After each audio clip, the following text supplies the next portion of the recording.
નમસ્કાર વિદ્યાર્થી મિત્રો, હું રમેશ વાગડિયા આપ સૌનું સ્વાગત કરું છું આજના લેક્ચરમાં.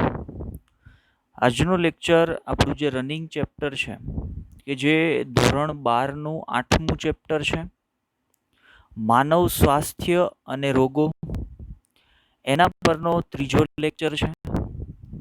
અગાઉ આ ચેપ્ટરના ખૂબ જ અગત્યના એવા 2 લેક્ચરની આપણે ચર્ચા કરી ચૂક્યા છીએ, જેની અંદર આપણે સ્વાસ્થ્યની વ્યાખ્યા, સ્વાસ્થ્ય એટલે શું છે, સ્વાસ્થ્યની અંદર માત્ર શારીરિક સ્વાસ્થ્ય નહીં પણ સ્વાસ્થ્યના બીજા પાસાઓને પણ આવરવામાં આવે છે.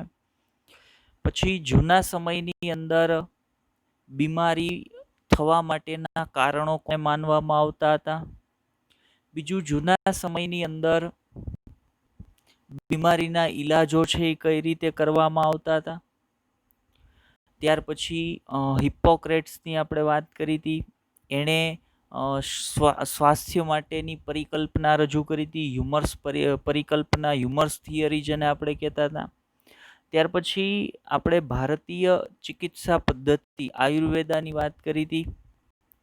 ત્યાર પછી આપણે હાર્વેની વાત કરી હતી, વિલિયમ હાર્વે, કે જેણે માનવના પરિવહન તંત્રની શોધ કરી હતી. ત્યાર પછી આપણે રોબર્ટ કોચની વાત કરી ગયા છીએ. લુઈસ પાસ્ચરની વાત કરી ગયા છીએ, જેણે જર્મ થિયરી છે એ આપી હતી.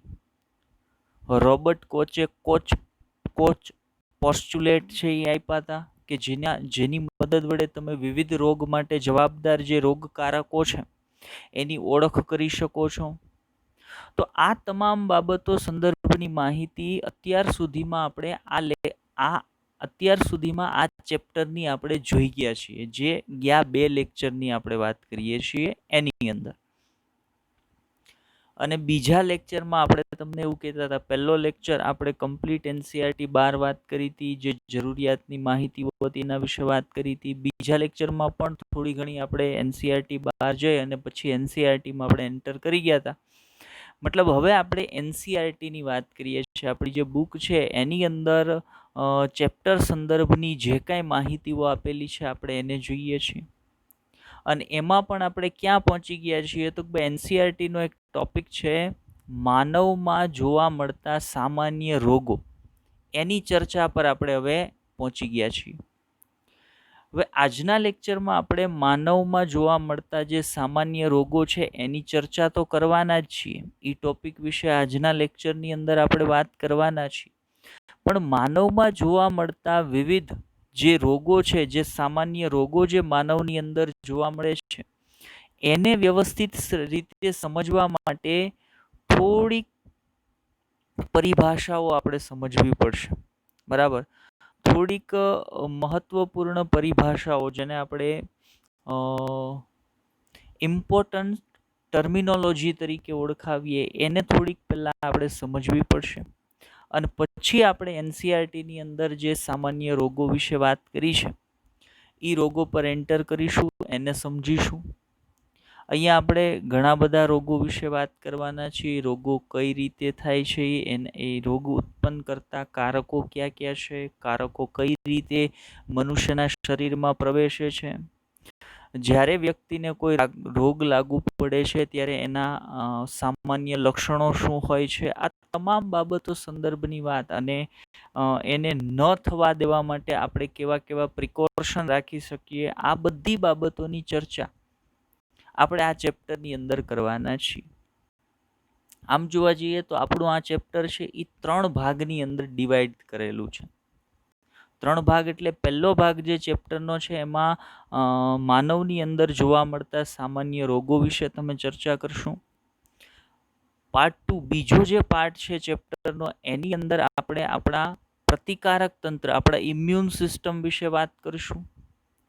અને ત્રીજો જે પોર્શન છે એની અંદર વિવિધ પ્રકારના નશાકારક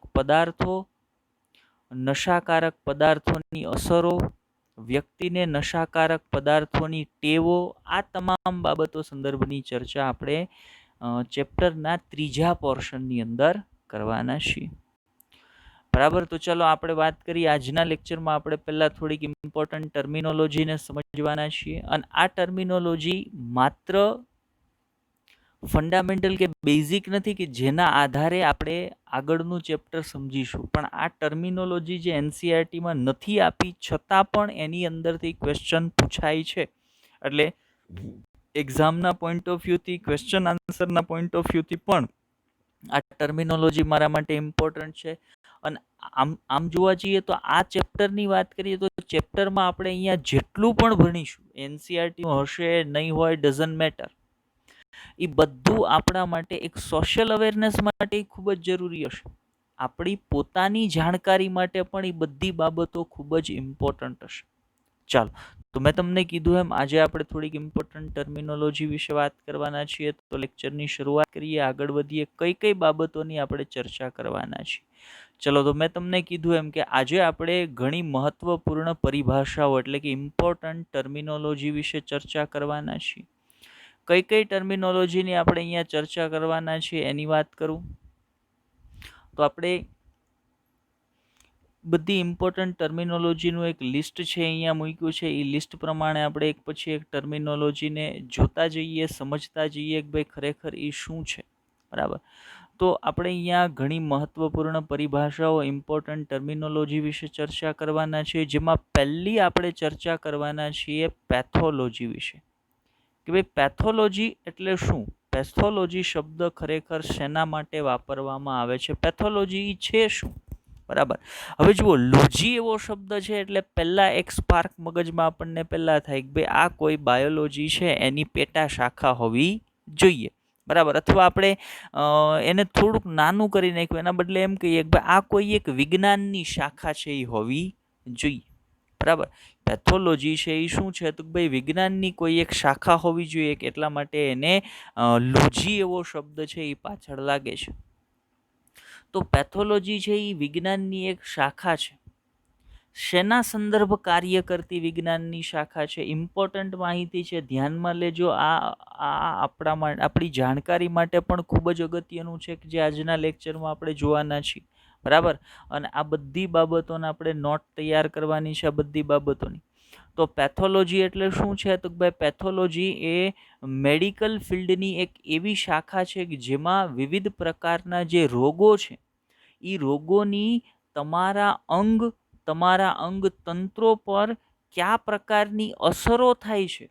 ફરી વખત વાત કરું છું કે પેથોલોજી એ વિજ્ઞાનની એક એવી શાખા છે કે જે કોઈ પણ પ્રકારના રોગની તમારા અંગ તંત્ર પર કેવી અસરો થાય છે એના અભ્યાસ સાથે સંકળાયેલી છે. એક એક્ઝામ્પલ આપો. ઉદાહરણ તરીકે કોઈ એક વ્યક્તિને કોઈ એક રોગ થાય છે. બરાબર. આપણે એક એક્ઝામ્પલ લઈએ હિપેટાઇટિસ બીનું. બરાબર. જેની અંદર હિપેટાઇટિસ વાયરસ જે છે એ યકૃત કોષોને અસર કરવાના છે. તો પેથોલોજીની અંદર હિપેટાઇટિસ થયો છે તો એની યકૃત પર શું અસર થાય છે, યકૃત કોષો પર એની શું અસર થાય છે, ને એનો અભ્યાસ જે વિજ્ઞાનની શાખામાં કરવામાં આવે ને એને શું કહેવાય? તો ભાઈ વિજ્ઞાનની એ શાખાને પેથોલોજી તરીકે ઓળખવામાં આવે છે. ચલો, આપણે થિયરી પોર્શન પણ મૂક્યો છે તો એને સમજીએ. શું કહે છે? તો ભાઈ વિજ્ઞાનની એવી શાખા, ધ્યાન આપજો, વિજ્ઞાનની એવી શાખા કે જેમાં એક રોગની અંગ કે અંગતંત્ર પર થતી અસરોનો અભ્યાસ કરવામાં આવે છે. કે ભાઈ કોઈ એક રોગ વ્યક્તિને લાગુ પડે છે તો એ રોગની શરીરના કોઈ એક પર્ટિક્યુલર અંગ તરીકે, માનો કે લીવર હોય, કિડની હોય, હાર્ટ હોય, લંગ્સ હોય કે બ્રેઇન હોય, આવા કોઈ પણ પર્ટિક્યુલર અંગ કે કોઈ એક અંગતંત્ર હોય, લાઈક પાચન તંત્ર હોય કે શ્વસન તંત્ર હોય કે રુધિર પરિવહન તંત્ર હોય, કે એ કોઈ એક અંગતંત્ર કે કોઈ એક અંગ પર એ રોગની પર્ટિક્યુલર શું અસર થાય છે એનો અભ્યાસ વિજ્ઞાનની જે શાખામાં કરવામાં આવે ને એને પેથોલોજી તરીકે ઓળખવામાં આવે. માનો કે કોઈ એક રોગની અસર જ્યારે લીવર પર થાય ત્યારે લીવરની પેથોલોજી છે એ કરવામાં આવે, એની અસર, એ રોગની અસર લીવર પર જોવામાં આવે. માનો લંગ પર થાય છે, ફેફસા પર એટલે કે લંગ્સ પર થાય છે તો લંગની પેથોલોજી છે એ કરવામાં આવે. એમ દરેક અંગ કે અંગતંત્ર પર રોગની અસરને તપાસ રોગની અસરોના અભ્યાસ કરવા સાથે સંકળાયેલી, તપાસ કરવા સાથે સંકળાયેલી વિજ્ઞાનની શાખા છે એને પેથોલોજી તરીકે ઓળખવામાં આવે છે. બરાબર. તો હવે આપણા મગજની અંદર પેથોલોજી શું છે એ કન્સેપ્ટ ક્લિયર થઈ જવો જોઈએ. બીજો એક શબ્દ તમે સાંભળ્યો હોય, ફિઝિયોલોજી. બરાબર. ફિઝિયોલોજી. ફિઝિયોલોજી શું છે? તો ભાઈ ફિઝિયોલોજી એ વિજ્ઞાનની એવી શાખા છે કે જેમાં વ્યક્તિના દરેકે દરેક અંગની સામાન્ય જે ક્રિયાવિધિઓ છે ને એનો અભ્યાસ કરવામાં આવે. બરાબર. પેથોલોજીની અંદર રોગની અંગ કે અંગતંત્ર પર શું અસર થાય છે ને એનો અભ્યાસ કરવામાં આવે. ફિઝિયોલોજીમાં એ અંગની સામાન્ય ક્રિયાવિધિઓ શું છે એનો અભ્યાસ કરવામાં આવે. અંગતંત્રની સામાન્ય ક્રિયાવિધિઓ શું છે એનો અભ્યાસ કરવામાં આવે. તો એ ફિઝિયોલોજી છે. બરાબર. કે ભાઈ ફિઝિયોલોજી છે એ નોર્મલ બાબત છે કે એમાં કોઈ એક રોગવિહીન અંગ છે જેને કોઈ રોગ નથી, કોઈ એક અંગતંત્ર કે જે રોગવિહીન છે એનો સ્ટડી એ ફિઝિયોલોજીમાં કરવામાં આવે. કોઈ એક રોગી અંગ છે કે રોગી અંગતંત્ર છે એનો અભ્યાસ પેથોલોજીની અંદર કરવામાં આવે છે. ચલો આગળ વધીએ. બીજી ટર્મિનોલોજી જે આપણે જોવાની છે એ કઈ છે? એ છે ઇટિયોલોજી. કઈ છે? ઇટિયોલોજી. બરાબર. ઇટિયોલોજી એટલે શું છે? ઇટિયોલોજી એટલે શું છે? તો ભાઈ વિજ્ઞાનની એવી શાખા કે જે બીમારી ઉત્પન્ન કરતા ઘટકોના અભ્યાસ સાથે સંકળાયેલી છે. બીમારી ઉત્પન્ન કરતા ઘટકો, રોગકારક જેને આપણે કહીએ છીએ, એ રોગકારકોના અભ્યાસ સાથે સંકળાયેલી વિજ્ઞાનની શાખા એને ઇટિયોલોજી તરીકે ઓળખવામાં આવે. ફરી એક વખત કહું છું, ઇટિયોલોજી એટલે તો ભાઈ વિજ્ઞાનની એવી શાખા કે જે કોઈ એક બીમારી ઉત્પન્ન કરતા રોગકારક, ઉદાહરણ તરીકે આપણે આગળ ટાઇફોઇડની વાત કરીશું તો ટાઇફોઇડ એક બીમારી છે. તો એ બીમારી ઉત્પન્ન કરતા જે રોગકારકો છે જેને આપણે સાલ્મોનેલા ટાઇફી એક બેક્ટેરિયા તરીકે લઈએ છીએ, તો એ બેક્ટેરિયાના અભ્યાસ સાથે અથવા તો એવા કોઈ પણ રોગ ઉત્પન્ન કરતા ઘટકો, રોગકારકોના અભ્યાસ સાથે સંકળાયેલી વિજ્ઞાનની શાખા એને ઇટિયોલોજી તરીકે ઓળખવામાં આવે છે. તો પેથોલોજી શું છે? ક્લિયર હોવું જોઈએ. ઇટિયોલોજી શું છે? ક્લિયર હોવું જોઈએ. બરાબર. ઇટિયોલોજી, પેથોલોજી એક્ઝામની અંદર ઓબ્જેક્ટિવ સ્વરૂપમાં પૂછાયેલ છે એટલે મારે ધ્યાનમાં રાખવાની છે એ બાબતો. ચલો એનાથી આગળ જઈએ. ત્યાર પછી આપણે વાત કરવાની છે પેથોજીનેસિસ. એક ટર્મિનોલોજી છે પેથોજીનેસિસ. ફરી વખત કહું છું, એક ટર્મિનોલોજી આપણે જોવાની છે, એક પરિભાષા આપણે જોવાની છે, પેથોજીનેસિસ. પેથોજીનેસિસ શું છે? તો ભાઈ શરીરમાં બીમારી કઈ રીતે વૃદ્ધિ કરે છે તેનો અભ્યાસ પેથોજીનેસિસમાં કરવામાં આવે છે. પેથોજીનેસિસ શું છે? તો ભાઈ કોઈ એક બીમારી વ્યક્તિને લાગુ પડે છે. ધ્યાન આપજો, એક એક્ઝામ્પલ આપો. બરાબર. કે કોઈ એક બીમારી છે એ કોઈ એક વ્યક્તિને લાગુ પડે છે. એ બીમારી તરીકે આપણે વાત કરીએ, ન્યુમોનિયાની વાત કરીએ. ફોર એક્ઝામ્પલ વાત કરું છું, ન્યુમોનિયા. બરાબર. તો ન્યુમોનિયા એક બેક્ટેરિયાથી થાય છે. સ્ટ્રેપ્ટોકોકસ ન્યુમોની નામના બેક્ટેરિયા છે, અથવા તો એને ન્યુમોકોકસ બેક્ટેરિયા તરીકે પણ ઓળખવામાં આવે છે. બેક્ટેરિયાથી બીમારી થાય છે. હવે બેક્ટેરિયા વ્યક્તિના રેસ્પિરેટરી સિસ્ટમ, શ્વસન તંત્રની અંદર પ્રવેશશે. શ્વસન તંત્રની અંદર પ્રવેશ્યા બાદ પહેલાં પોતે ત્યાં પોતાની સંખ્યા વધારશે. પછી ધીમે ધીમે એ લંગ્સની અંદર ઇન્ફેક્શન કરવાનું શરૂ થશે. શરૂઆતમાં તો ભાઈ ઇન્ફેક્શનની શરૂઆત થશે એટલે એ લંગ્સના કોઈ એક નાનો ભાગ છે એની અંદર આવેલા જે વાયુકોષ્ઠો હશે એને ઇન્ફેક્ટેડ કરશે. ધીરે ધીરે એ વિસ્તાર વધારતા જશે પોતાનો. તો આ રીતે કોઈ પણ બીમારી છે એ બીમારીની વૃદ્ધિ છે એ વ્યક્તિના શરીરની અંદર કઈ રીતે થાય છે, શરીરમાં બીમારી કઈ રીતે વૃદ્ધિ પામે છે, એ બીમારી કઈ રીતે શરીરની અંદર ફેલાય છે, એના અભ્યાસ સાથે કોણ સંકળાયેલું છે? તો ભાઈ પેથોજીનેસિસની અંદર એનો અભ્યાસ છે એ કરવામાં આવે છે. તો પેથોલોજી ક્લિયર, ઇટિયોલોજી ક્લિયર. પેથોજીનેસિસ એટલે શું છે? તો ભાઈ શરીરમાં કોઈ પણ બીમારી છે તો એ બીમારી શરીરમાં કઈ રીતે ફેલાય છે, તો એ બીમારી કઈ રીતે શરીરમાં વૃદ્ધિ પામે છે, એના અભ્યાસને પેથોજીનેસિસમાં કરવામાં આવે છે. ચલો ત્રીજી અગત્યની ટર્મિનોલોજી આપણે જોઈ ગયા. ત્યાર પછી જઈએ ઇપિડિમિયોલોજી. ઇપિડિમિયોલોજી એટલે શું છે? તો ઇપિડિમિયોલોજી એક પ્રકારની વિજ્ઞાનની એવી શાખા છે. ચલો પહેલા અહીંયા લખેલો થિયરી પોર્શન જોઈ લઈએ, પછી એક એક્ઝામ્પલ સાથે સમજાવું.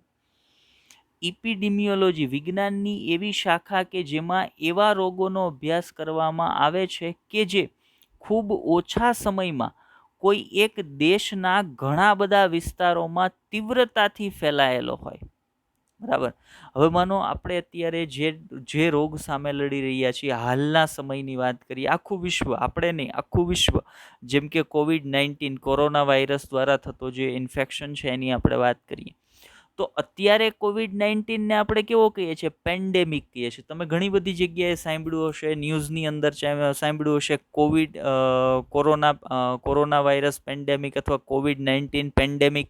તો પેન્ડેમિક એ શું છે, અથવા તો એપિડેમિક ઈ શું છે, અથવા તો એન્ડેમિક ઈ શું છે? આ બધા શબ્દો રોગ કઈ રીતે ફેલાણો છે, કેટલા વિસ્તાર સુધી ફેલાણો છે, એના આધારે રોગને આ 3 ગ્રુપમાં ડિવાઈડ કરવામાં આવે. કાં તો રોગ છે એન્ડેમિક હોય, કાં તો રોગ છે એ એપિડેમિક હોય, અથવા તો રોગ છે એ પેન્ડેમિક હોય. બરાબર. હવે માનો શરૂઆતની સ્થિતિની તમે વાત કરો ને, કોની આપણે COVID-19 ની વાત કરીએ છીએ, શરૂઆતની સ્થિતિની વાત કરો તો શરૂઆત ક્યાંથી થઈ COVID-19ની? તો ભાઈ ચાઇનાનું એક શહેર, વુહાન શહેર. બરાબર. ફોર એક્ઝામ્પલ, આપણે કોરોના વાયરસના એક્ઝામ્પલ સાથે તમને સમજાવીએ છીએ. તો ચાઇનાનું એક નાનું શહેર વુહાનમાંથી એની શરૂઆત થઈ. બરાબર. આખું છે એ ચાઇના છે, એનું એક નાનું શહેર વુહાનમાંથી એની શરૂઆત થઈ, અને ખૂબ ઓછા સમયમાં વુહાનમાંથી જે વાયરસ ઉત્પન્ન થયો તો એ ધીમે ધીમે આખા ચાઇનાની અંદર ફેલાણો. આખા ચાઇનાની અંદર. મતલબ હવે જો આ વાયરસ છે એ ચાઇનાથી બહાર નથી નીકળતો, એ ચાઇનાની બોર્ડર ક્રોસ નથી કરતો, એ એક દેશ પૂરતો સીમિત રહે છે, એ એક કન્ટ્રી પૂરતો સીમિત રહે છે, એ ત્યાંથી બીજી કન્ટ્રીમાં નથી ફેલાતો, તો એવા રોગને એપિડેમિક ડિઝીઝ કહેવાય. તો એવા રોગને એપિડેમિક ડિઝીઝ કહેવાય.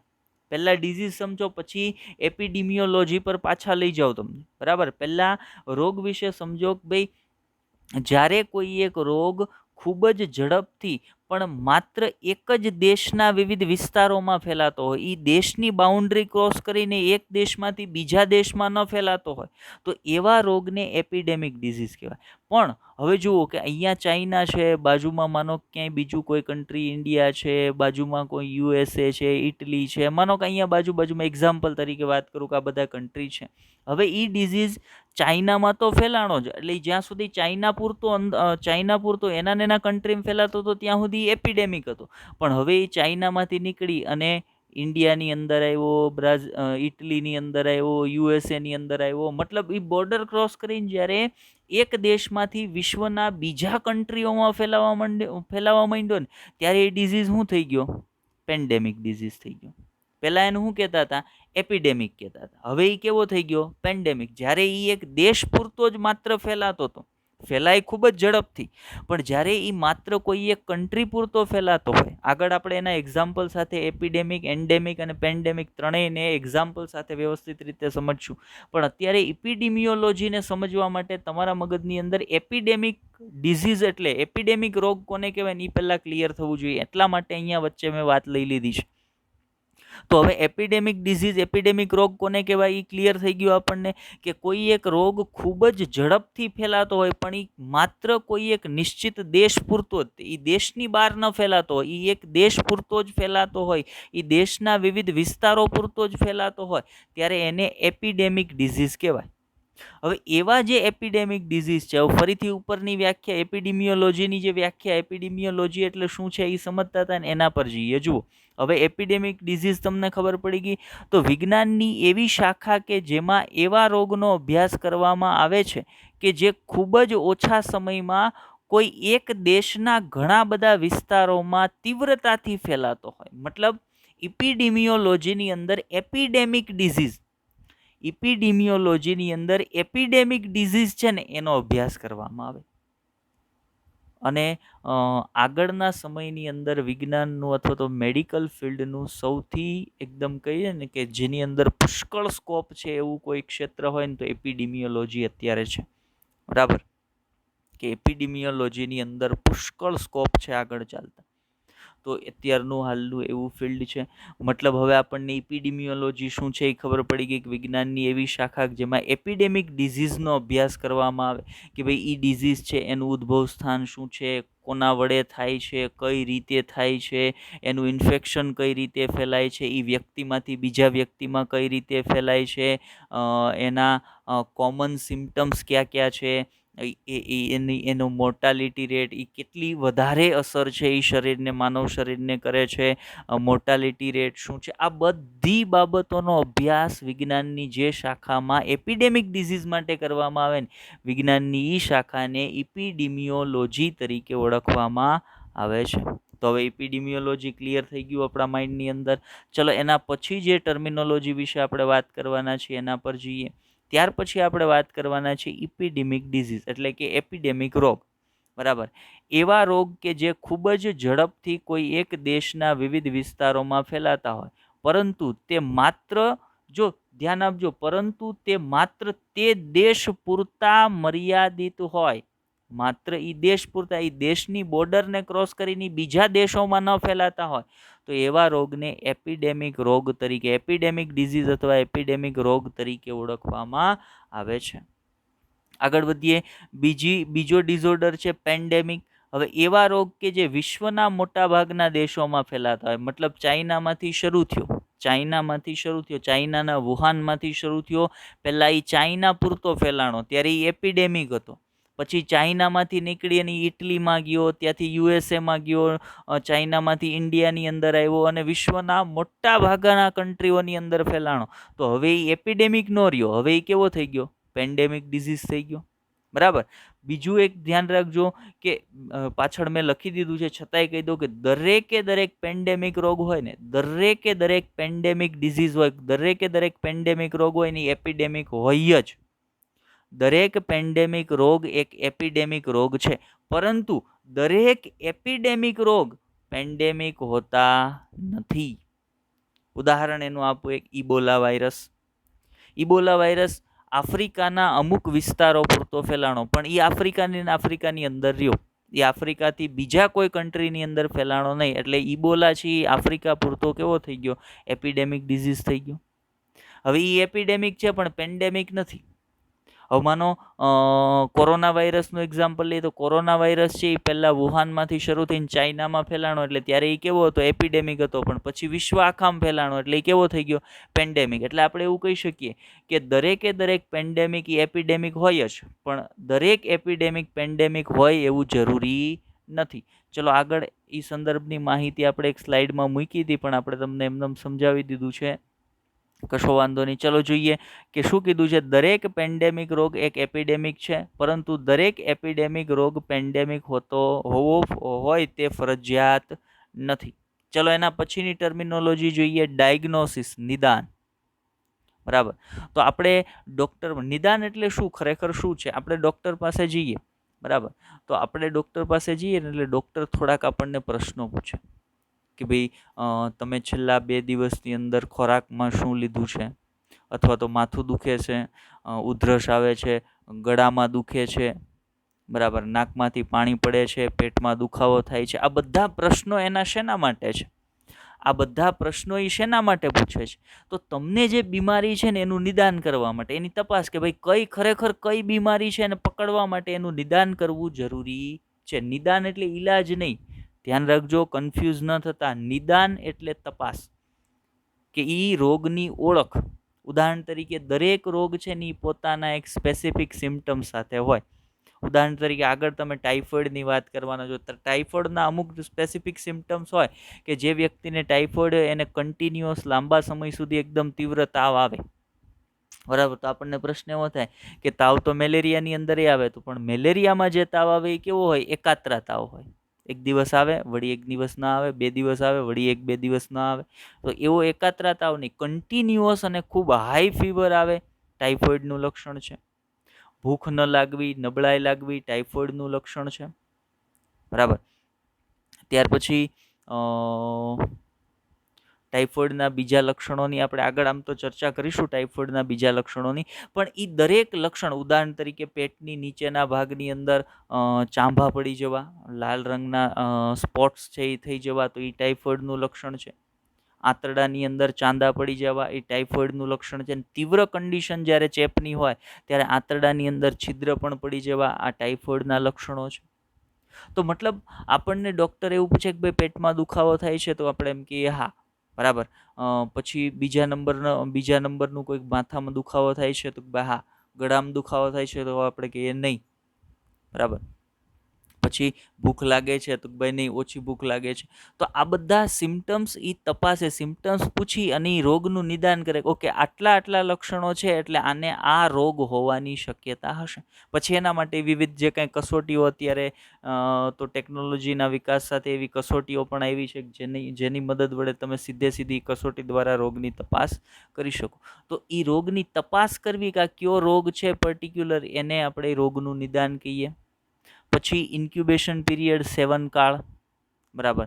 તો એ પણ અગત્યની બાબત છે કે વિવિધ પ્રકારના રોગકારકો છે વ્યક્તિને રોગ ઉત્પન્ન કરે. હવે એ રોગકારક જેવો તમારા શરીરમાં પ્રવેશ એટલે તાત્કાલિક તમને રોગ ન થઈ જાય. કોઈ પણ રોગકારક હોય, બરાબર, એ કોઈ વાયરસ હોય, કોઈ બેક્ટેરિયા હોય, કોઈ કૃમિ હોય, કોઈ પણ હોય, એ જેવો તમારા શરીરમાં પ્રવેશ એટલે તાત્કાલિક તમને રોગ ન થઈ જાય. ઉદાહરણ તરીકે ડે 1, આજના દિવસે તમારા શરીરમાં સાલ્મોનેલા ટાઇફી પ્રવેશો, એટલે કે ટાઇફોઇડ માટેનો કારક, અથવા તો પ્લાઝ્મોડિયમ ફાલ્સિફેરમ કે જે મેલેરિયા માટેનો કારક છે, બરાબર, અથવા તો માઇકોબેક્ટેરિયમ ટ્યુબરક્યુલિક જે ટ્યુબરક્યુલોસિસ માટેનો કારક, એવો કોઈ પણ કારક તમારા શરીરમાં પ્રવેશો. આજના દિવસે એ પ્રવેશો પછી ડે 1, પછી ડે 2, ડે 3, ડે 4, ડે 5, છઠ્ઠા દિવસે તમને તાવ આવવાનો શરૂ થયો, એકદમ તીવ્ર તાવ, અને ટાઇફોઇડના લક્ષણ દેખાવાના શરૂ થયા. તો આ ડે 1 કે જ્યારે તમારા શરીરમાં પ્રવેશો ત્યાંથી ડે 6 વચ્ચેનો આ જે સમયગાળો છે ને એને 7 કાળ અથવા ઇન્ક્યુબેશન પીરિયડ કહેવાય. કે એ દરમિયાન પહેલાં તો રોગકારક પોતાની સંખ્યા એટલી બધી તમારા શરીરમાં વધારશે જેથી કરીને એ તમારા શરીરમાં ઇન્ફેક્શન ઉત્પન્ન કરી શકે, બરાબર. પછી છે પ્રોગ્નોસિસ, એટલે કે બીમારીમાંથી વ્યક્તિના સાજા થવાની ટકાવારી. માનો કે કોઈ એક ડિઝીઝ છે, ઉદાહરણ તરીકે કોરોના અથવા COVID-19નું ઇન્ફેક્શન છે, તો એનું પ્રોગ્નોસિસ કેવું છે? તો ભાઈ સારું પ્રોગ્નોસિસ છે. એની અંદર એ વ્યક્તિને લાગુ પડે છે એ ડિઝીઝ, પણ એમાં વ્યક્તિ સાજા પણ વધારે ટકાવારી, સાજા થવાની ટકાવારી ખૂબ ઊંચી છે, એટલે એનું પ્રોગ્નોસિસ સારું છે, બરાબર. એવા ડિઝીઝની વાત કરીએ, લાઈક એડ્સની વાત કરીએ, તો એનું પ્રોગ્નોસિસ તો ભાઈ જેને એડ્સ થાય એ 100% મૃત્યુ પામે છે, એટલે એનું પ્રોગ્નોસિસ તો ભાઈ બહુ ખરાબ છે. તો આ પ્રોગ્નોસિસ છે. પછી જોઈએ રિકવરી. તો કોઈ રોગ આપણને થાય અને એ રોગ શરીરમાંથી દૂર થઈ અને પાછા સાજા થઈ જવાની પ્રક્રિયા, એને આપણે રિકવરી તરીકે ઓળખીએ છીએ. તો આ બધી ટર્મિનોલોજી જેટલી મેં તમને અહીંયા વાત કરી એ બધી મારે ધ્યાનમાં રાખવાની છે, બરાબર. ઇમ્પોર્ટન્ટ છે બધી. આમાંથી સીધા ક્વેશ્ચન પૂછાય છે, અને આગળ પણ આપણને આ ટર્મિનોલોજી ખબર હશે તો ઘણી બધી બાબતો સમજવામાં સરળતા રહેશે. ચાલો, આ સિવાય હજી થોડીક બાબતો આપણે જોવાની છે કે ભાઈ અત્યારે હાલ આપણે જે પોઝિશન ઉપર મેડિકલ ફિલ્ડમાં છીએ તો એની શરૂઆત ક્યાંથી થઈ હતી, બરાબર. એના માઇલસ્ટોન શું છે, કયા તબક્કામાંથી પસાર થઈને. તો આપણને ખબર છે કે ભાઈ શરૂઆતમાં પહેલાં એવું જ માનવામાં આવતું હતું કે ભાઈ ભૂત પ્રેત અને પૂર્વજન્મના પાપ ને એના કારણે રોગ થાય છે. નહીં, પછી ક્લેરિફિકેશન ક્યારે મળ્યું? જ્યારે લુઈસ પાસ્ચરે પોતાની જર્મ થિયરી આપી, રોબર્ટ કોચ પોસ્ચ્યુલેટ છે એ રજૂ કર્યા, ત્યાર પછી ક્લેરિફિકેશન થયું. તો આ બધા શું છે? તો આ બધા તબક્કા છે. તો એ તબક્કાઓ મેડિકલ ફિલ્ડની અંદર અથવા તો આ ક્યાં આવી ગયા છે કે જેનાથી મેડિકલ ફિલ્ડ આગળ વધ્યું છે, એના વિશે પણ આપણે થોડીક ચર્ચા કરવાની છે. તો એની એક સ્લાઇડ આપણે મૂકી છે, એ જોઈ લઈએ, બરાબર. એની અંદર કોને આપણે ધ્યાનમાં લેશું? તો ભાઈ આપણે લુઈસ પાસ્ચરની વાત કરીશું, બરાબર. લુઈસ પાસ્ચરે શું કર્યું? જો આ દરેક એક મુદ્દો છે ને એ બેઠો MCQ જ છે, બરાબર. કે અહીંયા લખાઈ ગયું છે ગ્રીન, થોડું એવું લખાઈ ગયું છે, પણ ત્યાં શું આવશે? જર્મ થિયરી આવશે, બરાબર. અહીંયા શું આવશે?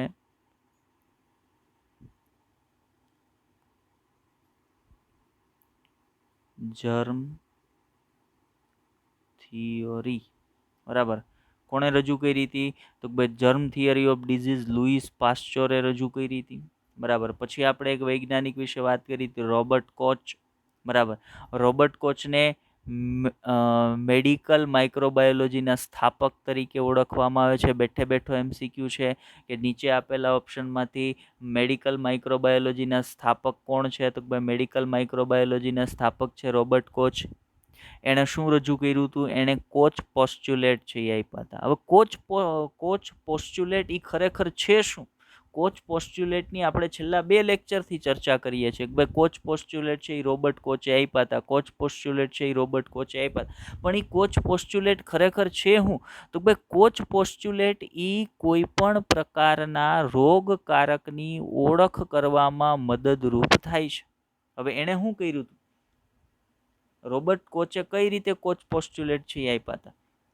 તો એણે સૌથી પહેલા જે રોગ અને જે રોગકારકની તપાસ કરી હતી ને એના વિશે વાત કરીએ. માનો કોઈ એક એનિમલ છે, એને રોગ છે એન્થ્રેક્સ.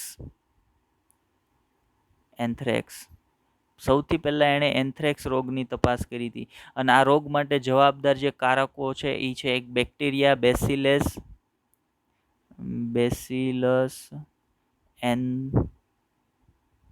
એન્થ્રેસિસ.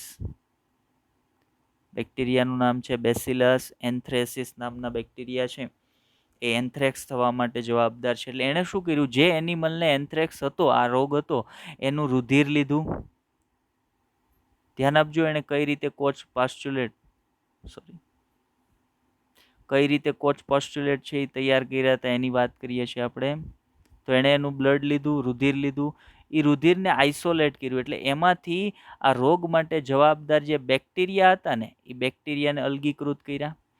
એ બેક્ટેરિયાને આઇસોલેટ અલગીકૃત કરી અને એક સામાન્ય પ્રાણી, નોર્મલ જે એનિમલ હતું, નોર્મલ એનિમલ કે જેને કોઈ રોગ હતો નહીં, આવા એનિમલના શરીરની અંદર એને ઇન્જેક્ટ કર્યા. આવા એનિમલના શરીરની અંદર જો પહેલાં શું કર્યું? એક પ્રાણી લીધું કે જેને એન્થ્રેક્સ નામની બીમારી હતી. પછી એનું લોહી લીધું. એ લોહીની અંદરથી જે બેક્ટેરિયા હતા એ બેક્ટેરિયાને આઇસોલેટ કર્યા. એ બેક્ટેરિયાને એક સામાન્ય પ્રાણી કે જેની અંદર કોઈ રોગ નહોતો એના શરીરમાં દાખલ કર્યા. એટલે એને જોવા મળ્યું કે જે સામાન્ય પ્રાણી હતું ને એને એક બીમારી થઈ, એટલે કે એને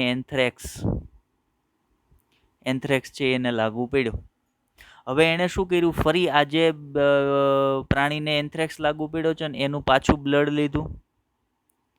એનું બ્લડ લઈ અને એની તપાસ કરતા એને ખબર પડી કે એની અંદર જે સેમ બેક્ટેરિયા બેસિલસ એન્થ્રેસિસ જે પહેલાંના એનિમલની અંદર હતા એ સેમ બેક્ટેરિયા છે એની અંદર પણ જોવા મળે છે. એનો અર્થ એવો થાય કે રોગ કોઈ પૂર્વજન્મના પાપથી નથી થતા. રોગ માટે આ પ્રકારના કારક, ઉદાહરણ તરીકે એન્થ્રેક્સ માટે કોણ જવાબદાર? તો કોઈ બેસિલસ એન્થ્રેસિસ બેક્ટેરિયા છે એ જવાબદાર છે. તો આ પ્રકારે એણે કોચ પોસ્ચ્યુલેટ છે એ તૈયાર કર્યા કે જેની મદદ વડે એણે કોઈ પણ પ્રકારના રોગકારકની ઓળખ છે એ કરી શકાય. ચાલો, તો આ કોચ પોસ્ચ્યુલેટની આપણે વાત કરી જેની રોબર્ટ કોચે રજૂઆત કરી હતી. એના પછી એક ઇમ્પોર્ટન્ટ માહિતી છે કે કોચ પોસ્ચ્યુલેટ જે બાકી બધા રોગ માટે કામ કરે છે, પણ એક રોગ લેપ્રોસી રોગનું નામ છે, એના વિશે આગળ આપણે ચર્ચા કરીશું. લેપ્રોસી આપણે ભણીશું. બરાબર. તો કોચ પોસ્ચ્યુલેટ ક્યાં એક રોગમાં લાગુ નથી પડતા, ક્યાં એક રોગમાં કાર્ય નથી કરતા? તો યાદ રાખજો, લેપ્રોસી નામનો રોગ છે. એ લેપ્રોસી રોગના જે બેક્ટેરિયા છે ને એના પર કોચ પોસ્ચ્યુલેટ છે એ કાર્ય કરતા નથી. કોચ પોસ્ચ્યુલેટ એટલે એને એક પ્રાણી કે જેની અંદર રોગ છે એમાંથી કાઢીને બીજા પ્રાણીમાં દાખલ કરે તો એને રોગ થાય જ એવું જરૂરી નથી. કયા કેસમાં? લેપ્રોસીના કેસમાં. એટલે કોચ પોસ્ચ્યુલેટ છે એ લેપ્રોસી બેક્ટેરિયા પર કાર્ય કરતા નથી. ઇમ્પોર્ટન્ટ માહિતી છે, IMP માહિતી છે, યાદ રાખજો. IMP. બરાબર. પછી એક વૈજ્ઞાનિકનું નામ યાદ રાખજો, રુડોલ્ફ વિર્ચો. બરાબર. કોણ હતા? તો ભાઈ મોડર્ન પેથોલોજી શું છે એની ચર્ચા આગળ મેં તમને કરાવી છે. બરાબર. તો રુડોલ્ફ વિર્કો એ ફાધર ઓફ મોડર્ન પેથોલોજીના પિતા તરીકે કોને ઓળખવામાં આવે છે? રુડોલ્ફ વિર્કોને ઓળખવામાં આવે છે. પછી તો ભાઈ મેડિસિનના પિતા તરીકે કોને ઓળખવામાં આવે છે? તો હિપ્પોક્રેટ્સને મેડિસિનના પિતા તરીકે ઓળખવામાં આવે છે. અને જર્મ થિયરી ઓફ ડિઝીઝ કોણે રજૂ કરી હતી? તો ભાઈ લુઈસ પાસ્ચર નામના વૈજ્ઞાનિકે રજૂ કરી હતી. તો આ પણ થોડીક ટર્મિનોલોજી છે, ઇમ્પોર્ટન્ટ છે, એને પણ ધ્યાનમાં રાખજો. એ પણ સીધા ક્વેશ્ચનની અંદર આપણને પૂછાઈ શકે છે ને આની અંદરથી ક્વેશ્ચન પૂછાય જ છે. એટલે આ દરેક બાબત અહીંયા આપણે એક પણ નકામી બાબતને લેક્ચરમાં ઇન્ક્લુડ કરતા નથી. એટલે ભરોસો રાખીને જેટલું કહીએ છીએ એ બધું કામ કરે જ રાખજો. બરાબર, ચાલો આગળ વધીએ. એના પછી બીજી કઈ બાબત પર આપણે ચર્ચા કરવાની છે? ત્યાર પછી આપણે વાત કરવાના છીએ પેરાસાઇટ પર, પરોપજીવીઓ પર આજના લેક્ચરમાં. ત્યાર પછી આપણે વાત કરવાના છીએ પેરાસાઇટ એટલે શું છે. પેરાસાઇટ એટલે વિવિધ પ્રકારના પરોપજીવીઓ. પરોપજીવી એટલે પેરાસાઇટ, પેરાસાઇટ એટલે પરોપજીવી. બરાબર, તો આપણે ગઈકાલના લેક્ચરની અંદર આપણે કીધું હતું બરાબર કે રોગ, માનવની અંદર રોગ ઉત્પન્ન કરવા માટે વિવિધ પ્રકારના રોગકારકો છે એ જવાબદાર હોય છે. એની અંદર આપણે નામ લીધા હતા, લાઈક બેક્ટેરિયા છે, વાયરસ છે, ત્યાર પછી ફૂગ છે, કૃમિઓ છે. આ બધા મનુષ્યની અંદર સામાન્ય થતા રોગો છે એ ઉત્પન્ન કરવા માટે જવાબદાર હોય. તો એ મનુષ્યને કઈ રીતે રોગ ઉત્પન્ન કરે? તો ભાઈ એ મનુષ્યના શરીરની અંદર અથવા તો શરીરની ઉપર વસવાટ કરે અને મનુષ્યને નુકસાન પહોંચાડે અથવા બીમારી ઉત્પન્ન કરે. મતલબ એ કારકો અથવા તો એ રોગ ઉત્પન્ન કરતા જે સજીવો છે એ માનવ શરીર પર વસવાટ કરે છે. મતલબ એ પરોપજીવી તરીકે વસે છે. તો એવા પરોપજીવી કયા પ્રકારના હોય છે? તો એવા જે રોગકારકો છે એ કાં તો અંતઃ પરોપજીવી હોય અથવા તો બાહ્ય પરોપજીવી હોય. તો આ બેયનો ડિફરન્સ છે એ ગઈકાલે આપણે કીધો તો વળી એક વખત તમને રિકોલ કરાવી દો, વળી એક વખત યાદ કરાવી દો. તો જે પરોપજીવી સજીવો, પરોપજીવી એટલે બીજા પર જીવતા હોય એવા, એને પરોપજીવી કહેવાય. એક્ઝામ્પલ પણ મેં તમને આપ્યા હતા કે માથામાં પડેલા ટોલા, લીખું, આ પરોપજીવી છે. કેમ? તો ભાઈ એ આપણા પર જીવન જીવે છે, જેના માથામાં હોય એની વાત કરું છું. બરાબર, ઓકે. પછી તો ભાઈ ગાય, ભેંસ એવા પ્રાણીના શરીર પર તમને ઈતળીઓ છે એ જોવા મળે તો એ પરોપજીવી છે. એ ગાય, ભેંસ પર જીવે છે. તો એવા પ્રાણીઓને પરોપજીવી અથવા પેરાસાઇટિક એનિમલ તરીકે ઓળખવામાં આવે છે. એ બે પ્રકારના હોય. અંતઃપરોપજીવી જે શરીરની અંદર તરફ વસવાટ કરતા હોય, પ્રાણી શરીરની અંદર તરફ પરોપજીવી તરીકે જે વસતા હોય ને એને અંતઃપરોપજીવી તરીકે ઓળખવામાં આવે છે. એને અંતઃપરોપજીવી તરીકે ઓળખવામાં આવે છે. આપણા શરીરની અંદર ઘણા બધા પ્રકારના બેક્ટેરિયા છે વસવાટ કરતા હોય અને આપણા શરીરમાં જોવા મળતા બધા બેક્ટેરિયા નુકસાનકારક પણ હોતા નથી. બરાબર, અમુક બેક્ટેરિયા છે એ જ નુકસાનકારક હોય, બાકી મોટા ભાગના બેક્ટેરિયા જે નોર્મલી આપણા શરીરની અંદર જોવા મળે છે એ આપણા માટે ફાયદાકારક જ હોય છે. તો એવા કોઈ પણ રોગકારક અથવા તો એવા કોઈ પણ પરોપજીવી કે જે શરીરની અંદર તરફ રહેતા હોય એને અંતઃપરોપજીવી કહેવાય. અને એવા કોઈ પણ રોગકારક કે એવા કોઈ પણ પરોપજીવી છે કે જે શરીર ઉપર રહેતા હોય, શરીર પર રહેતા હોય, એને બાહ્ય પરોપજીવી તરીકે ઓળખવામાં આવે છે. ફરી એક વખત કહું છું કે અંતઃપરોપજીવી અને બાહ્ય પરોપજીવી વચ્ચેનો તફાવત શું છે? તો અંતઃપરોપજીવી અને બાહ્ય પરોપજીવી વચ્ચેનો મુખ્ય તફાવત એક શરીરની અંદર તરફ, એક બહાર તરફ. બીજા નંબર પર છે ઓબ્લિગેટ પરોપજીવી એટલે કે ઓબ્લિગેટ પેરાસાઇટ. આ પણ ઇમ્પોર્ટન્ટ છે. ઓબ્લિગેટ પેરાસાઇટ એટલે કેવા પરોપજીવીઓ? બરાબર, એના એક્ઝામ્પલ લખવા હોય તો લખી લેજો. ટીનિયા, ટીનિયા, TAENIA, બરાબર. અને બીજું ટ્રાઇકોમોનિયાસ, ટ્રાઇકોમોનાસ, આ પણ એનું એક્ઝામ્પલ છે. આ બંને ઓબ્લિગેટ પરોપજીવી, ઓબ્લિગેટ પેરાસાઇટના એક્ઝામ્પલ છે. ઓબ્લિગેટની ખાસિયત શું છે? તો એની ખાસિયત એવી છે કે એણે જીવન જીવવા માટે અથવા તો એણે જીવંત રહેવા માટે હંમેશા કોઈ પણ લાઈવ જીવંત યજમાનની જરૂર પડે છે. ઓબ્લિગેટ પેરાસાઇટને હંમેશા જીવંત યજમાનની જરૂર પડે. બરાબર, આપણા શરીર પર કોઈ પેરાસાઇટ, કોઈ પરોપજીવી આવે ને તો આપણા માટે એ મહેમાન કહેવાય ને આપણું શરીર એના માટે યજમાન કહેવાય. તો આવા જેટલા પણ પરોપજીવી હશે ને એને હંમેશા લાઈવ જીવંત યજમાનની જરૂર પડે છે. એ બધાને ઓબ્લિગેટ પેરાસાઇટ તરીકે ઓળખવામાં આવે. પછી છે ટેમ્પરરી પેરાસાઇટ. ટેમ્પરરી પેરાસાઇટ એટલે પોતાના જીવન ચક્રનો અમુક ભાગ છે એની પરોપજીવી તરીકે રહેતા હોય, બાકીનો મોટો ભાગ છે એ પરોપજીવી તરીકે ન રહેતા હોય, પેરાસાઇટ તરીકે ન રહેતા હોય, તો એને ટેમ્પરરી પેરાસાઇટ તરીકે ઓળખવામાં આવે. એના એક્ઝામ્પલ પણ લખવા હોય તો લખી લઈએ. એના એક્ઝામ્પલ ટેમ્પરરી પેરાસાઇટના એક્ઝામ્પલની અંદર કોણ આવશે? તો એમાં આવશે ફેસિયોલા, એના એક્ઝામ્પલની અંદર આવશે. પછી સિસ્ટોસોમા છે એના એક્ઝામ્પલની અંદર આવશે. સિસ્ટોસોમા આ બંને છે એ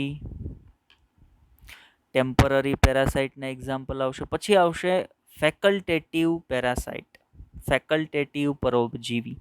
બરાબર. ફેકલ્ટેટિવ પરોપજીવી કોને કહેવાય? તો ભાઈ ફેકલ્ટેટિવ પરોપજીવી નોર્મલી પરોપજીવી તરીકે હોય નહીં.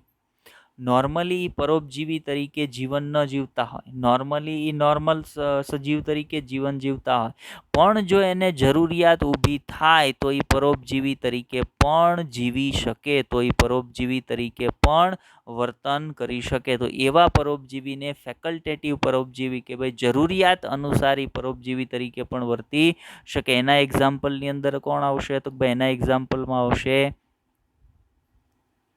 એના એક્ઝામ્પલની અંદર આવશે કેન્ડિડા ફંગસ, ફંજી, CA હશે અહીંયા, CA, કેન્ડિડા ફંજી છે એ ફેકલ્ટેટિવ પેરાસાઇટના એક્ઝામ્પલની અંદર આવશે.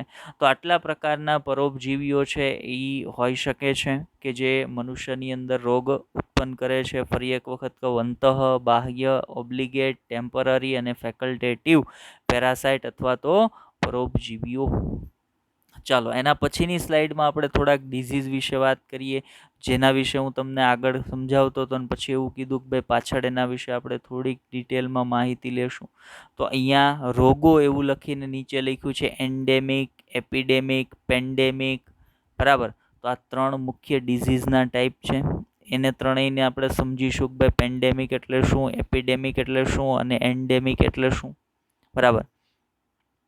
ચાલો તો 3 વિશે વાત કરીએ. તો આ બે વિશે તો થોડીક વાર પહેલા જ મેં તમને વાત કરી હતી. બરાબર. કોની વાત કરું છું? એપિડેમિક અને પેન્ડેમિક. આ બંને વિશે તો હજી થોડીક વાર લેક્ચરના આગળના ભાગની અંદર જ આપણે તમને વાત કરી હતી. બાકી કોણ છે? એન્ડેમિક. બરાબર. હવે એન્ડેમિક એટલે શું? તો એન્ડેમિક એટલે માત્ર અમુક સીમિત વિસ્તારમાં જ જોવા મળતા હોય. પહેલામાં કેમ આપણે કીધું હતું કે ભાઈ કોઈ એક કન્ટ્રી પૂરતો મર્યાદિત હોય, એમ આ કોઈ એક દેશના એક નાના ભાગ પૂરતો જ મર્યાદિત હોય. ફરી વખત કહું છું કે આ એવા રોગ છે, જો આ એપિડેમિક, એન્ડેમિક અને પેન્ડેમિક એવા ભાગ એના આધારે પાડેલા છે. તો એ રોગ કેટલો ફેલાય છે ને એના આધારે, એ રોગ કેટલો ફેલાય છે, એ રોગ કોઈ એક જગ્યાએથી, ચલો હું તમને અહીંયા એક એક્ઝામ્પલ ચાલો સમજાવું. માનો કે આ આખું વિશ્વ છે. બરાબર. સમજવા માટે વાત કરીએ છીએ આપણે. એની અંદર આ બધા કોન્ટિનેન્ટ છે. આ બધા કોન્ટિનેન્ટ છે એવું સમજી લ્યો. દરેક કોન્ટિનેન્ટની અંદર કન્ટ્રી આવેલા છે. આ પ્રકારના કન્ટ્રી આવેલા છે.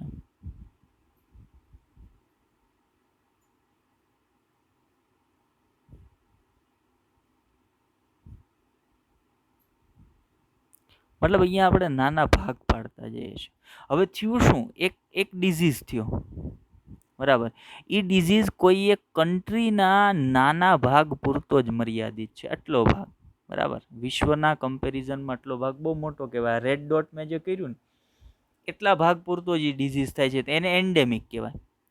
કે કોઈ દેશના એક નાના ભાગ પૂરતો જ સીમિત છે, એ નાના ભાગ પૂરતો જ મર્યાદિત છે. લાઈક એના એક્ઝામ્પલમાં ગોઈટર, મેલેરિયા, આ બધાના એક્ઝામ્પલ આપો કે ભાઈ કોઈ કન્ડિશન છે એ બદલવાના પરિણામ સ્વરૂપે ક્યારેક કોઈ એક નાના વિસ્તારની અંદર, નાના ગામની અંદર કે નાના શહેરની અંદર, શહેરના કોઈ એક નાના વિસ્તારની અંદર અચાનકથી મેલેરિયા છે, ગોઈટર છે, આ પ્રકારના રોગો છે એ જોવા મળતા હોય તો એવા રોગને એન્ડેમિક કહેવાય, કે એ એક નાના વિસ્તાર પૂરતો જ મર્યાદિત હોય. હવે માનો ઈનો એ જ રોગ, એ જ એન્ડેમિક ડિઝીઝ છે, એ આખા કન્ટ્રીની અંદર ફેલાઈ જાય.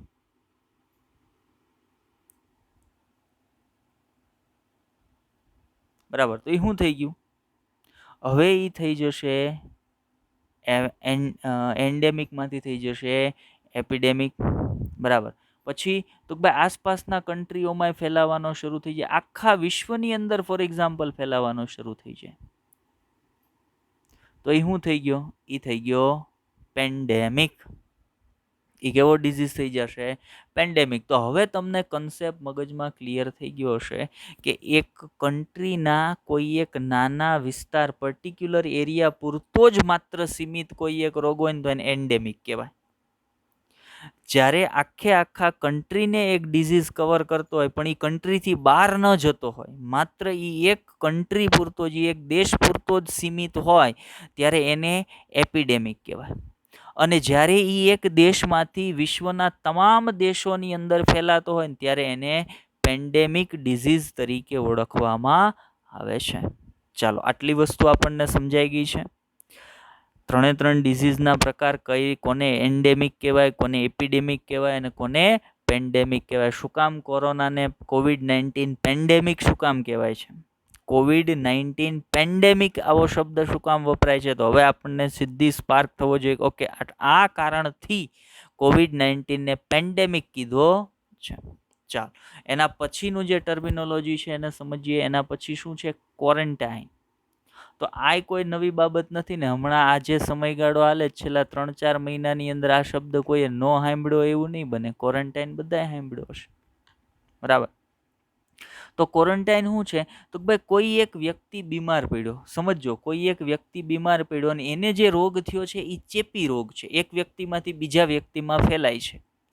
ધ્યાન આપજો, હું જે વાત કહું છું એ કે ક્વોરન્ટાઇનનો અર્થ શું થાય છે? તો ભાઈ કોઈ એક વ્યક્તિ બીમાર પડે છે, એને જે બીમારી થઈ છે એ બીમારી ચેપી રોગ છે, એ એક પ્રકારની ચેપી બીમારી છે, એ એક વ્યક્તિમાંથી બીજા વ્યક્તિમાં ફેલાય છે.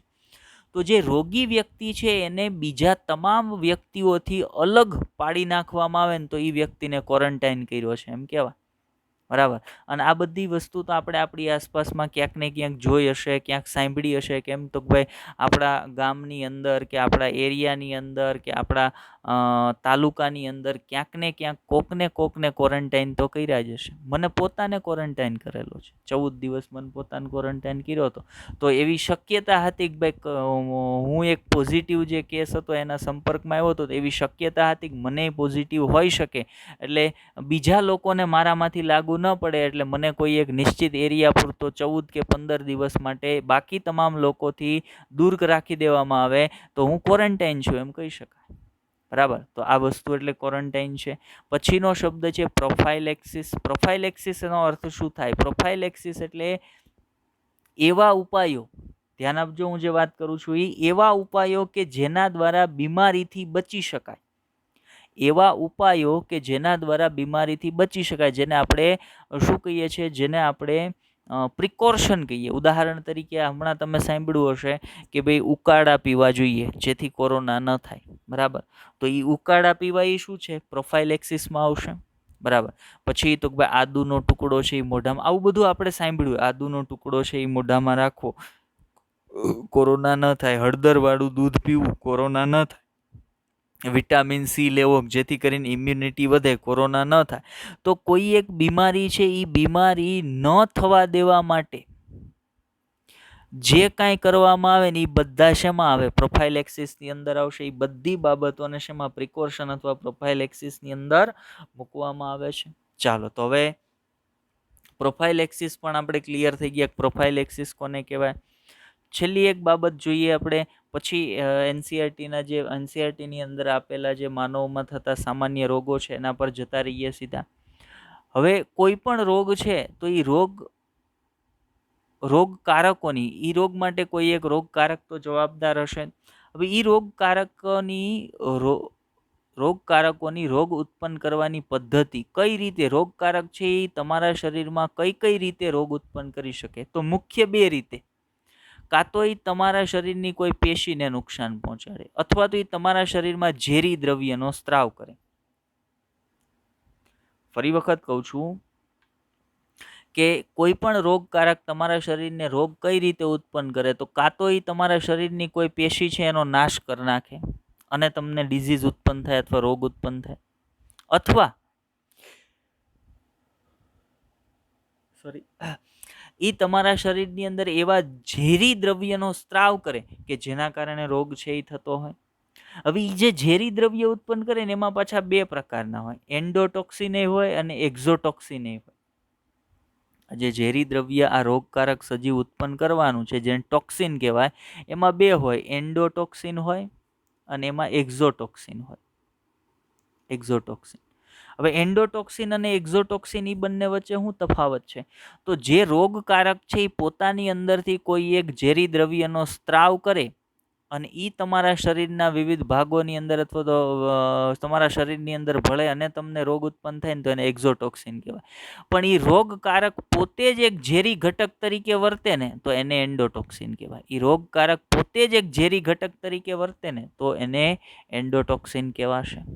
ચાલ, તો આ બે રીતે રોગકારક છે એ રોગ ઉત્પન્ન કરી શકે, કાં તો ઝેરી દ્રવ્યનો સ્ત્રાવ કરે અથવા તમારી કોઈ પેશીને નુકસાન કરે. બરાબર.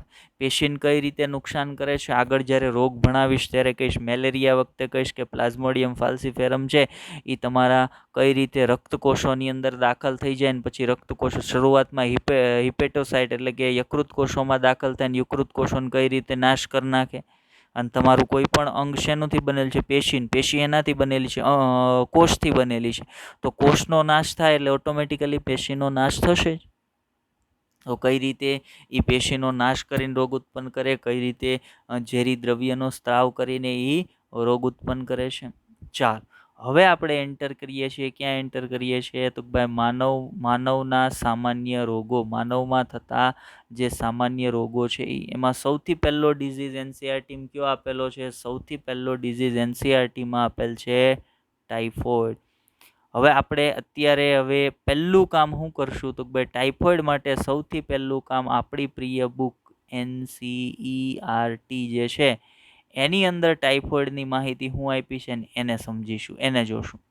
આપણે ટાઇફોઇડ માટે એનસીઈઆરટી બહાર જઈને થોડુંક માહિતી જે જનરલ અવેરનેસ માટે જરૂરી હશે એ લેશું. પણ પહેલું કામ આપણે હવે શું કરશું તો ભાઈ પહેલું કામ આપણે કરશું એનસીઈઆરટીમાં જે ટાઇફોઇડ માટે માહિતી આપી છે ને એને જોઈ લેશું. ચલો, શું કહે છે એનસીઈઆરટી ટાઇફોઇડ માટે? તો ભાઈ સાલ્મોનેલા ટાઇફી.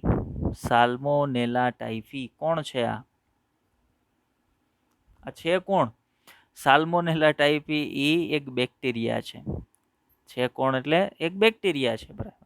સાલ્મોનેલા ટાઇફી એક બેક્ટેરિયા છે. એને રોગકારક જીવાણુ તરીકે આપણે ઓળખાવીએ છીએ. એક બેક્ટેરિયા છે રોગ ઉત્પન્ન કરતા, એક રોગકારક બેક્ટેરિયા છે. નામ યાદ રાખજો, ઇમ્પોર્ટન્ટ છે કે ભાઈ ટાઇફોઇડ ડિઝીઝ કોનાથી, ટાઇફોઇડ તાવ કોનાથી આવે છે તો ભાઈ બેક્ટેરિયાથી. બેક્ટેરિયાનું નામ સાલ્મોનેલા ટાઇફી. હવે જુઓ, જે મનુષ્યમાં કયો રોગ ઉત્પન્ન કરે છે? બીજો એમસીક્યુ, ટાઇફોઇડ તાવને પ્રેરે છે. ટાઇફોઇડ તાવને પ્રેરે છે. કોણ? Salmonella typhi. સામાન્ય રીતે આ રોગકારક દૂષિત આહાર અને પાણી દ્વારા નાના આંતરડામાં પ્રવેશે છે. ધ્યાન આપજો, આ બેક્ટેરિયા છે એ તમારા શરીરમાં કઈ રીતે પ્રવેશે તો ભાઈ દૂષિત આહાર દ્વારા. સાલ્મોનેલા ટાઇફી છે એ દૂષિત આહાર, પ્રદૂષિત આહારની અંદર હોય અથવા તો પ્રદૂષિત પાણીની અંદર હોય. તમે જ્યારે એવા પ્રદૂષિત આહારનું સેવન કરો, પ્રદૂષિત પાણી પીવો છો ત્યારે એ પાણી સાથે, દૂષિત આહાર સાથે એ તમારા શરીરમાં જશે અને સૌથી પહેલું એ ક્યાં એટેક કરશે? સૌથી પહેલું ઇન્ફેક્શન ક્યાં લગાડશે તો ભાઈ નાના આંતરડાની અંદર એ ઇન્ફેક્શન લગાડશે. એક વખત નાના આંતરડામાં પહોંચશે, નાના આંતરડાની અંદર પોતાની સંખ્યા વધારશે અને પછી એ ત્યાંથી તે રુધિર દ્વારા શરીરના અન્ય અંગોમાં પણ પહોંચે છે. પણ શરૂઆત ક્યાંથી થાય છે ઇન્ફેક્શનની? શરૂઆત થાય છે ઇન્ફેક્શનની નાના આંતરડાથી. અને સૌથી વધારે અસર પણ ઇન્ફેક્શનની ક્યાં થાય છે તો ભાઈ નાના આંતરડાની અંદર જ થાય છે. જ્યારે સાલ્મોનેલા ટાઇફીનું અથવા ટાઇફોઇડ તાવનું સિવિયર ઇન્ફેક્શન લાગ્યું હોય ત્યારે વ્યક્તિના આંતરડાની અંદર સોજા આવી જતા હોય, ચાંદા પડી જતા હોય, અને ઘણી વખત અતિ તીવ્ર ઇન્ફેક્શનની અંદર વ્યક્તિના નાના આંતરડાની અંદર છિદ્ર પણ પડી જતા હોય અને વ્યક્તિનું મૃત્યુ પણ થઈ શકતું હોય છે. એટલે ટાઇફોઇડને આપણે એકદમ સામાન્ય બીમારી તરીકે ગણી નાખીએ એટલી સામાન્ય બીમારી નથી. ટાઇફોઇડ પણ થોડું ઘણું નુકસાનકારક છે. અત્યારે તો મેડિકલ સાયન્સ એટલું બધું પ્રગતિ કરી ગયું છે કે એની રસીઓ તૈયાર થઈ ગઈ છે અને બધું થઈ ગયું છે, એટલે જાજો પ્રોબ્લેમ નથી થતો. બાકી જે તે સમયે એવો સમય વિચારીએ કે જ્યારે આની કોઈ રસી નહોતી, ત્યારે આપણને ખબર પડે કે ભાઈ ઓકે, ટાઇફોઇડ એ કોઈ નાની હુની બીમારી નથી, બરાબર. ટાઇફોઇડ એ માણસને મારવો હોય તો મારી શકે. ચલો આગળ વાત કરીએ એ સંદર્ભની અંદર, ટાઇફોઇડના સંદર્ભમાં. તો ટાઇફોઇડ તાવ વ્યક્તિને છે તો એના શરીર પર કેવા કેવા સામાન્ય લક્ષણો છે એ જોવા મળશે. આ પણ ઇમ્પોર્ટન્ટ માહિતી. ટાઇફોઇડના લક્ષણો શું શું હોય? તો એક તો વ્યક્તિને સતત વધુ તાવ આવે છે, એટલે તીવ્ર તાવ આવે છે. ખૂબ હાઈ ટેમ્પરેચરથી, ટેમ્પરેચર કેટલું હોય? 39 થી 40 ડિગ્રી સેન્ટીગ્રેડ. આઈએમપી મુદ્દો, બરાબર, કે સતત ખૂબ જ વધુ તાવ આવવો એ એક લક્ષણ થશે. બીજા નંબર પર નબળાઈ આવશે. ત્રીજા નંબર પર પેટમાં દુખાવો થશે, કબજિયાત રહેશે. હવે આવું શું કામ થાય છે? તો જ્યારે તમારા શરીરનું કોઈ એક અંગ છે એ ઇફેક્ટેડ થાય, ચેપગ્રસ્ત બને ને, ત્યારે એની કાર્યક્ષમતા પર સીધી અસર પડે. તો પેટમાં દુખાવો થવો એનું કારણ શું છે? તો ભાઈ આંતરડાની અંદર કંઈક પ્રોબ્લેમ છે. એટલે કબજિયાત થવું એટલે કે મળ પાસ નથી થતો, મળ છે એ આંતરડામાં ભરાઈ રહે છે. શું કામ? તો ભાઈ આંતરડામાં ઇન્ફેક્શન છે એટલે. હવે તમારા આંતરડું ભરાયેલું રહે છે, એના કારણે તમે ખોરાક નવો લઈ શકતા નથી. એના કારણે શું થાય છે? પોષણ મળતું નથી, એટલે શરીરમાં નબળાઈ રહે છે. તો આ બધું આંતરડાની અંદર એનું શરૂઆતનું ઇન્ફેક્શન લાગવાના પરિણામ સ્વરૂપે ઉત્પન્ન થતા સિમ્ટમ્સ છે. ત્યાર પછી બીજા સિમ્ટમ્સ, બીજા સામાન્ય લક્ષણોમાં શું શું હશે? તો ભાઈ માથાનો દુખાવો થવો, માથું દુખવું, ભૂખ ન લાગવી. મેં તમને કીધું આંતરડાની અંદર પ્રોબ્લેમ હોવાના કારણે ભૂખ ન લાગે. તીવ્રતાની સ્થિતિમાં આંધ્ર નહીં, અહીંયા આંત્ર આવશે. આંત્ર માર્ગમાં કાણા પડવા અને મૃત્યુ પણ સંભવિત છે. માણસ મરી પણ શકે છે. હવે ટાઇફોઇડ તાવ, આ આઈએમપી માહિતી આવી. ટાઇફોઇડ તાવનું નિદાન કઈ કસોટી વડે થઈ શકે છે? આઈએમપી વિડાલ કસોટી વડે ટાઇફોઇડ તાવનું નિદાન થઈ શકે છે. પછી મેડિકલ ક્ષેત્રે આનો ઉત્કૃષ્ટ ઉદાહરણ મેરી મેલોન છે, જેમનું ઉપનામ ટાઇફીમેરી પણ છે. હવે મેરી મિલોન અને ટાઇફીમેરી એટલે શું છે? આ વસ્તુ શું છે? આ કોણ છે મેરી મિલોન? તો એના વિશે ડિટેલમાં ચર્ચા એક કામ કરીએ, આપણે જોઈ લઈએ. ઓકે, એના વિશે ડિટેલમાં ચર્ચા કાલના લેક્ચરમાં હું તમને કરીશ. પણ અત્યારે એટલું કહી દઉં કે ટાઇફીમેરી અથવા તો મેરી મિલોન છે એ એક ટાઇફોઇડ રોગની વાહક સ્ત્રી હતી કે જે રસોઈ બનાવવાનું કામ કરતી, જેના કારણે જે તે સમયે યુએસએની અંદર 2,500 થી 3,000 લોકો છે એ ટાઇફોઇડનો શિકાર એ એક સ્ત્રીના કારણે બન્યા હતા. બરાબર. એને ઇન્ટેન્શનલી, એને ઈરાદાપૂર્વક એવું નહોતું કર્યું કે મને ટાઇફોઇડ છે એટલે મારે બધાને લગાડવા. પણ કાલે એની હું તમને ડિટેલમાં ચર્ચા કરીશ, એના વિશે માહિતગાર કરીશ, એટલે તમને સમજાશે ટાઇફીમેરી શું છે, એને શું કામ ટાઇફીમેરી કહે છે, મેરી મિલોન શું કામ કહે છે, એની વાત આપણે આવતીકાલે કરશું. હવે ટાઇફીમેરી તે વ્યાવસાયિક રીતે રસોઈણ હતી, એટલે કે રસોઈ બનાવવાનું કૂકનું કામ કરતી, અને તેણીના દ્વારા બનાવવામાં આવતા ખોરાક દ્વારા તેઓ વર્ષો સુધી આ રોગના વાહક બની રહ્યા. એટલે ટાઇફીમેરી છે એ ટાઇફોઇડના વાહક હતી. શું કામ, કઈ રીતે, એણે કોને કોને અસર કરી, એની બધી બાબતો વિશે આપણે તમને આવતીકાલે માહિતગાર કરીશું. તો આજના લેક્ચરની અંદર આપણે એનસીઆરટીની અંદર ટાઇફોઇડની જે માહિતી આપી છે એને વ્યવસ્થિત રીતે જોઈ. બરાબર. હવે એનસીઆરટીથી બહાર જઈને ટાઇફોઇડ વિશે જે કાંઈ માહિતીઓ લેવાની છે એ જોશું, અને એ સિવાયના જેટલા સામાન્ય રોગો છે એનસીઆરટીની અંદર આપ્યા છે, ક્રમશઃ નેક્સ્ટ લેક્ચરથી એ તમામ રોગો વિશે આપણે ચર્ચા કરીશું. ચાલો, તો આજના લેક્ચરની અંદર બસ એટલું જ. લેક્ચરને ધ્યાનથી જોજો, સમજવાનો પ્રયત્ન કરજો. ન સમજાતી બાબતને કોમેન્ટ કરજો, આપણે ફરી એક વખત તમને સમજાવીશું. ઓકે, હવે શું બાકી રહ્યું? હવે બાકી રહે છે ક્વેશ્ચન. ચાલો તો ક્વેશ્ચન આપી દઈએ આપણે તમને. તો પહેલો ક્વેશ્ચન ગયા લેક્ચર આધારિત તમારો આજનો છે.